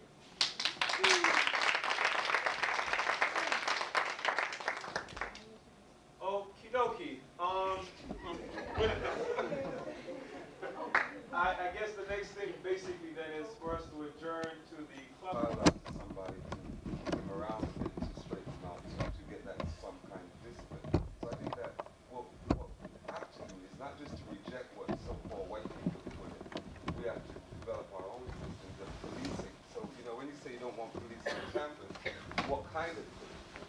Are you going to organize yourselves on campus to show that you're able to behave in a good manner? Are you going to get the brothers and sisters to maybe behave like the nation because they want? I mean, that's another form. So, I think coordinating whatever. And this is it's a panel of representatives from the police, from Borough Hall, from school safety, and they talk about different issues. And what they're doing, they change the statistics to show that there's an increase in crime. So that if one student should snatch a book bag, before we used to just say, well, you know, let's just handle it. Go to the principal's office, report the book bag stolen or whatever. Now they want that reported as a theft. If you take someone's bus pass, they want that reported as mugging. So now their statistics can say you had 385 muggings, you had 245 thefts, and they're supposed to be called in to the police station to be reported. So once you have an increase in those type of statistics, then it backs up the police presence to be used, because they have too many police officers now. After Safe City and Safe Streets that Dinkins started, it was a program that was working, that worked out the crime, and everything was okay. You had police on the beat. Now they say, well, we don't want the police on the beat. So now you have all these officers making $45,000, $50,000, and say, well, where can they go? Okay, well, they have to go where the statistics are. So if you change the statistics, then that validates why the police should be there. So you have to be careful when you have one incident and you magnify it, then it's going to seem like it's happening all over the school system. Student is shot. They say, oh my God, what do we need the police? So that might be one student. It's unfortunate that one student was shot, but it does not mean it happened in 32 districts and 26 schools and multiplied, like 550 kids were shot, you know? Like she was saying, you know, people have been shot before. People have been stabbed before. Not that we have to accept it, but they can raise the height of that. So you have to really be careful to say whether we really need the police. They need the job. If there's a lower increase of inmates, okay, well, we got to fill the jails because somebody has to get paid. You got a warden, you got parole officers. So let's use this group right here. So don't get caught up too much in the police. I understand that there are safety issues, but it should be started at the school level and work its way out.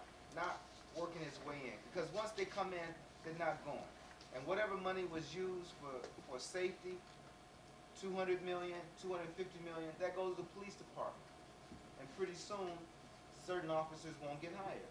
You bring other officers in. You know, so that's the whole political game. So I want us to make sure that we always focus on why we're here. The idea is that you all are identified as leaders, and part of being leaders is your ability to do critical thinking, analyze, and not just accept, as they say, the okie doke. Remember, what you read and hear in newspapers and in television always have what they call a spin on it. Whoever is presenting the news is presenting it for their side because they have an objective. And most of the time, if it has to do with you, it is not necessarily in your best interest because there are other monetary concerns that are in it.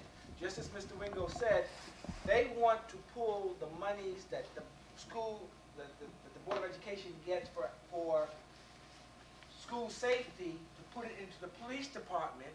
Once they take that money away, it does not necessarily mean police is going to be in the schools. It just means that they have had the ability to take the budget away. But, as I said before, we're not dealing deeply as critically with this issue as the idea of getting you all to begin the process of critical and then coming up with a position with solutions that you want to see implemented and things that you can do as students, as community, to become, as Mr. Thomas said, proactive. We are always waiting to the last minute. If the barn door is closed, it's locked, and then we're knocking on the outside saying, wait a minute, I didn't have a chance. You have a chance. That's why it's important for you all as leaders to monitor what's going on. When we talked yesterday, Shawana, about what you as a candidate running for president, that's part of your responsibility as a president, is to anticipate things that are going to concern your constituencies so that you can warn them, organize them together. So let's look at this as how we're going to, because we've got a lot of work to do. We're not going to do it all here, but it's going to be an ongoing process. In the interest of this, what I heard first came up was this young sister was very eloquently saying that the way they've shifted the crime and called them misdemeanors to put this 3 strikes and you're out, which is basically, and you've confirmed that you've been to meetings where these things are happening. Now, how many African folks are in those meetings? Do they have any power to make any changes in those kind of meetings? Because what you've articulated is exactly what the sister said. The sister explained that they've added these crimes up to make it a major crime so that they can have justification to bring the police in. That we understand. But I feel, as a parent myself, whose child has gone through different schools in the system, my son is now in an alternative school, only because of the same problem. Maybe one person gets shot hurts me, there's one child gone. I mean, if that one person who gets shot is one of us in this room, then we'll all think of it in a very different way. So the end product is the solution in terms of you have to have policing in school. We did this Million March, we know what the Nation of Islam is. We're going to have to throw solutions to them as opposed to constantly reacting. I'm repeating that only because I want the discussion to go forward. Okay. So we'd have to put up a few solutions, and maybe that will be enough. Well, as opposed, because I mean, I've heard so many activists, and they get up and they talk about how bad things are, and kids get bored. I'm with teenagers constantly. They say, yeah, we know, things are bad, but they're never having solutions. You could get famous talking about how bad it is, and so the youth will provide the ammunition for the discussion. And we can capitalize on the discussion, or we can solve the problem, which I think the youth are looking for methods of solving problems. Right in your district here, Prospect Heights, there was a riot the other day. There was kids fighting, kids running up and down the street, kids getting slashed. It was one kid got slashed. It was another kicked a gun out of the other one's hand. But to me, that really came close to home, because one of the youths in my program was one of those used. So that was close to home.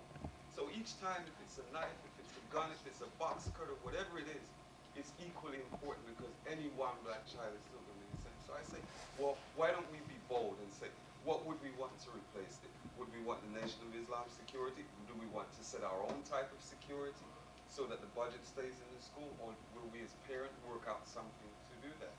And I'd maybe like to throw that on the table. I'd say, right on. Right. They're not doing us any good in our community, so what good are they really going to do us in the schools? And the other side of that is, when they come in our school, we all look the same to them, okay? Leader and criminal, we all look the same to them. And that's a serious concern.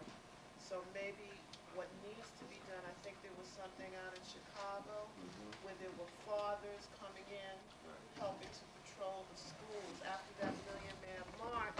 Maybe that's something that we as a community need to start to develop. Ira? Okay, go ahead, Ira. No, I'd just like to make one observation.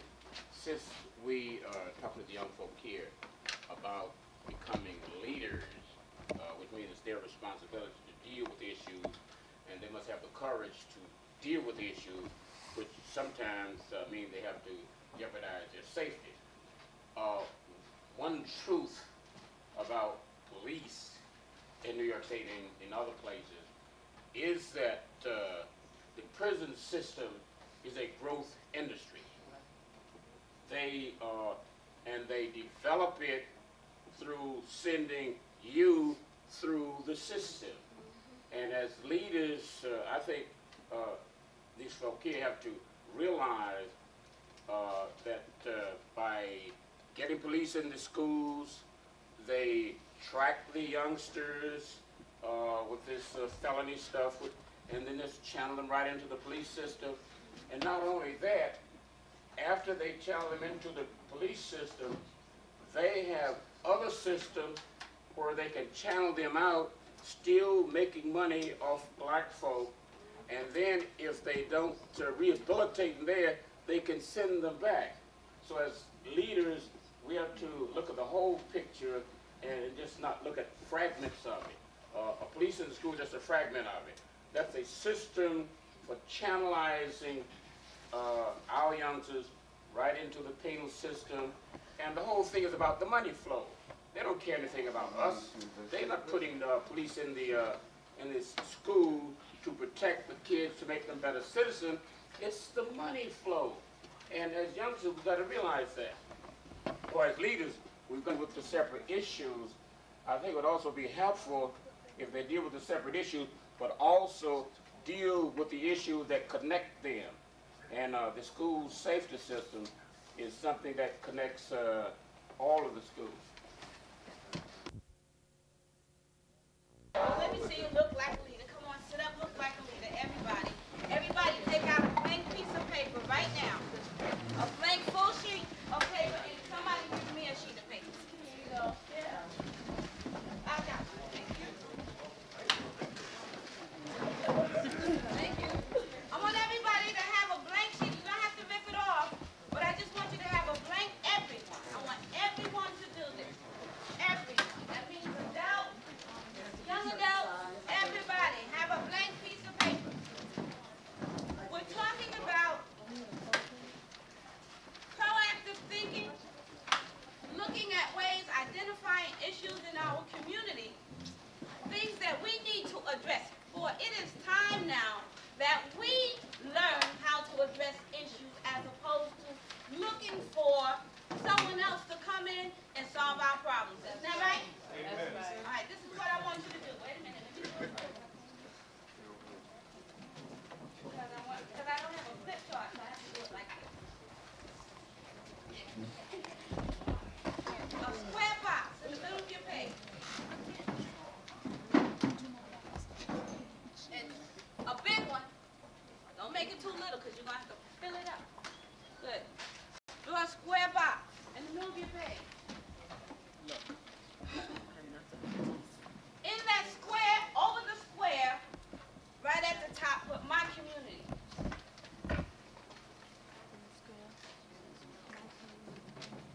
I'm not writing it. It's only because I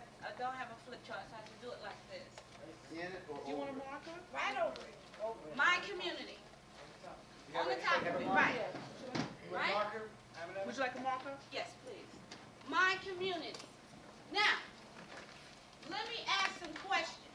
But first, let me say this. Before, there are a lot of little issues that we can identify immediately. But in critical thinking, you need to look at the larger picture so that you can understand how it impacts on you locally.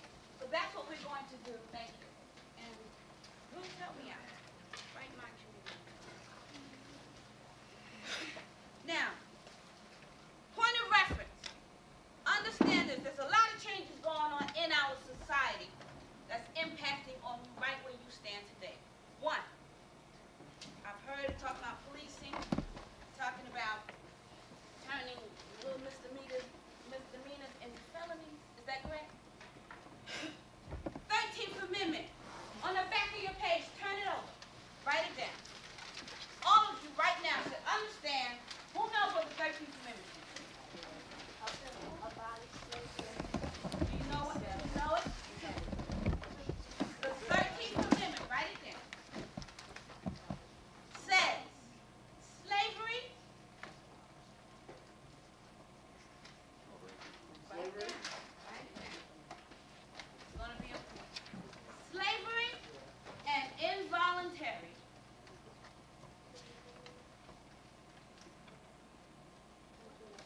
Slavery and involuntary servitude.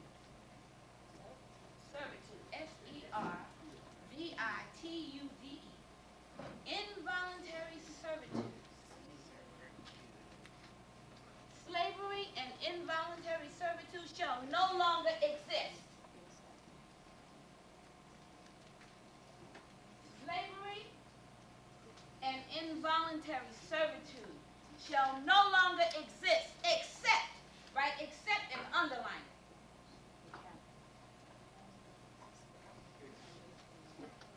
Except as a punishment for crime. As a punishment for crime? Except as a punishment for crime. Slavery and involuntary servitude shall no longer exist except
one, homelessness, write it in your box. Homelessness, write it in your box. Somebody give me something else. Me. Unemployment, put it in your box. Abuse, put it in your box. Crime, put it in your box. Drugs, put it in your box. Inadequate schools. Poor education, put it in your box. Inadequate sanitation. Put it in your box. Poor sanitation, put it in your box. Weapons, put it in your box. What else? Police Hold on a second. Police infiltration. That's going to be the larger issue in a second. What else? What else? Poor services. Weapons. In serious stores. All right, all right. Do we have parks in our neighborhood? Recreation. Do we have parks or do we have playgrounds? Oh, we have beautiful. You have beautiful parks? Yeah. Sorry, I live in Prospect Park. Oh, okay. I'm talking about in our surrounding community. Let's inadequate housing. Let's look at that. Let's look at that. Inadequate housing along with homelessness. Let me see what else y'all got here. Okay. I don't have to. We got Inadequate stores. High price. Medical service. Poor medical service. Put it in the box. Ooh, now, here's one word. Now, what I want you to do on all four corners of your box, four corners. See, if I was doing this on the flip chart, I'd be busy. Every corner, put racism down on every corner. Out, inside, outside, just make sure it's hitting that corner. Racism, large, where you can see it. Racism, for most people, when you hear them talking about, they will start to tell you that you don't have to be racist. Racism is an institutionalized system. Racism is when other people deny other people the opportunity to excel. You can be prejudiced and you can be bigoted. That's a different issue. Racism is an institutionalized system. Now, look at your box. Outside of the box, on the outside, top, bottom, left and right, put government. Government. On the outside of the box, on the top, on the side, right here, put the government. Up top, down bottom, on the sides, if you can make it on the side. But just make sure that you see, I usually say government or the largest society. Put this government down here. Now the question, look at the box. Everybody look at your box. This is our community, isn't this right? Say my community. My community. Drugs. Look at the word drugs in your box. Where do they come from? Outside. Take the arrow and point it out.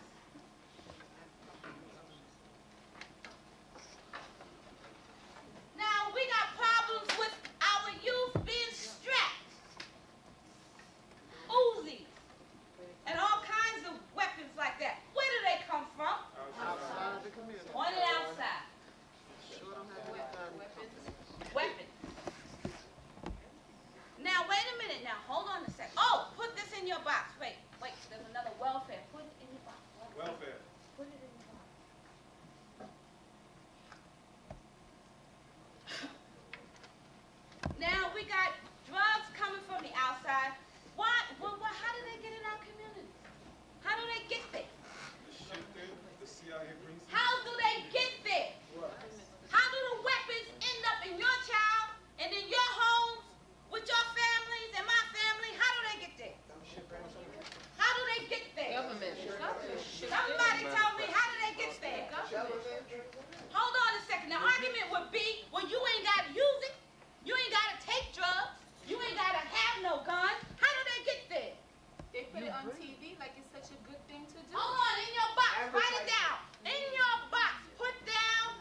propaganda infects us inside, but it comes from the outside, so point it outside.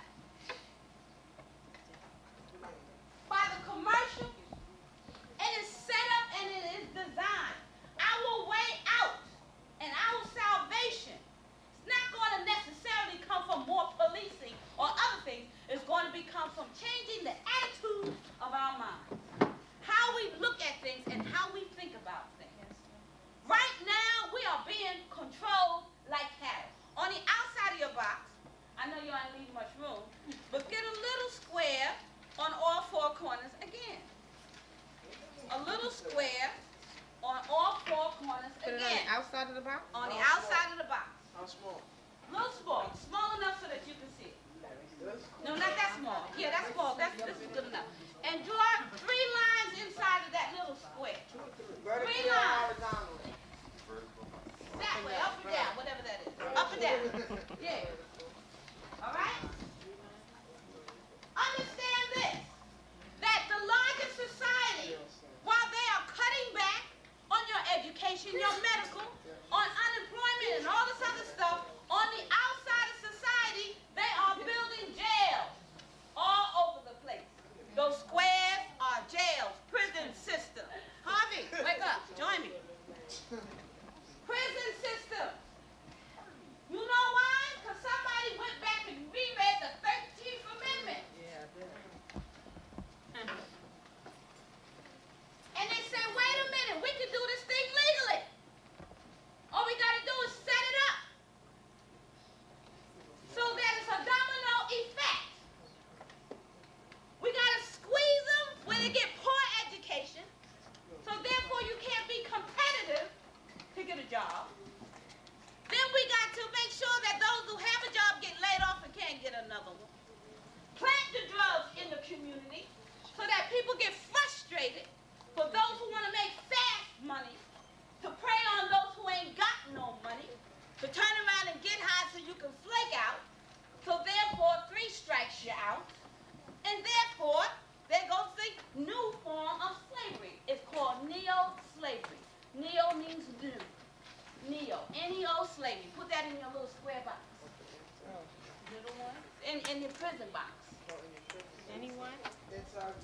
Anyone? All of them. All 4 of them. On the outside. Neo-slavery. Huh? All 4 of them. Because those, they are designing these prisons for you. How many of you disagree with me? Anybody disagree? No, not at all. Free labor. Privatization, each child going back. All I do is travel around the country doing the bucks. That's all I do is talk about the bucks. And it changes people's attitude about what's going on in them because they can see it clearly in the box. Most of us live in communities where we are segregated. Is that right? And set up. What is this thing called? Project mentality. What is a project mentality? Oh yeah, project people. What is that? How many of you ever heard of it? Project mentality. What does it mean? Course of the school year. So it gives you an idea of how many people have not made it through the regular system and are looking for an education. These are folks who come back on their own. Nobody's making them be there. All right, so there are folks who want to survive in the system and aren't able to. And Ira talked about the penal system being a money-making system and it's going to be there. One of the things you need to understand is that 70% of the people in prison read below the 3rd grade reading level. So that when you talk about education and you talk about literacy and you talk about preparing yourself to be leaders, what's one of the most important pieces of being able to be a leader?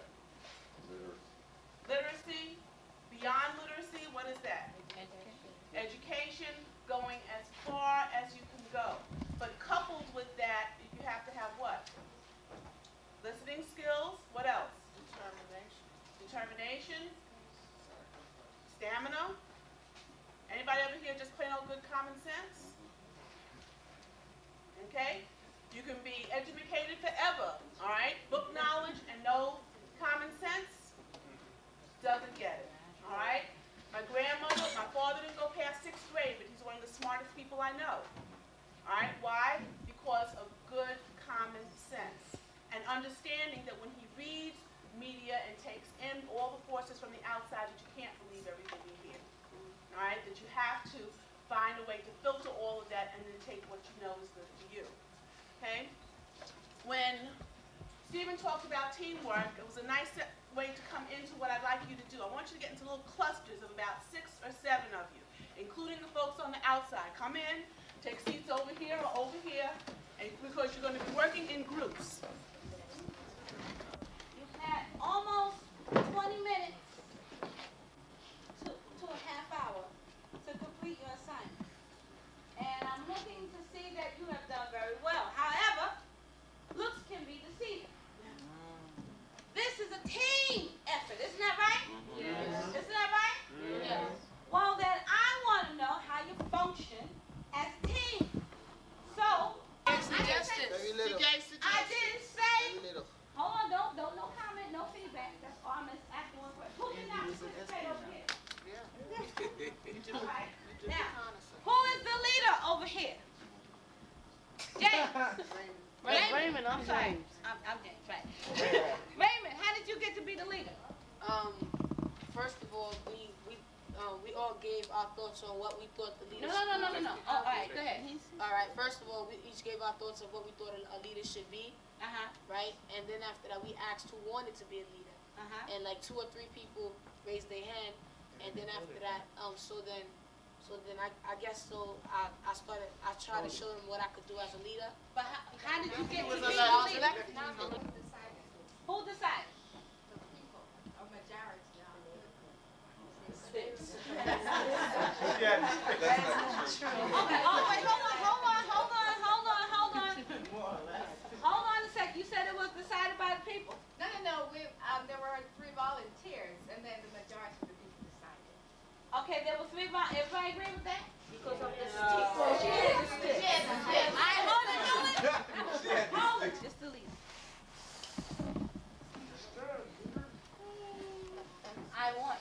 I want everybody, can you open up your circle just a little bit so they can see? Leader. Farm. Where we can grow our own crops and grow our own animals.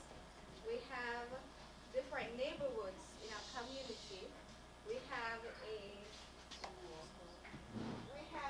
school, a leadership school, leadership church. We have over here, we have a stream in the middle of our community and a bridge that crosses over. And we have over here the International Central Hospital and the neighborhoods going down. In a well. And we have a well down here. And house. And a storage house. A storage house. We have a storage house. All right. Okay. All right. Give this team over here a hand clap. We built a bank. We built a school, and then but what we did was so that we could save money in the community. We combined the school with the work offices, so that if the parent works in the office, then at the same time in the same building, their children could go to school. All right, and we built a telecommunication center. We built a city administration, so that if anybody has suggestions for the community, they could come in there and then they could let us know, and then we'll see what we could do about it. We built a church. We built some housing. We built a housing community. A community house. We have mass transit. We built transportation, mass transportation, as in railroads and buses, bus routes and all of that. We got a community hospital. We have a community bank. We have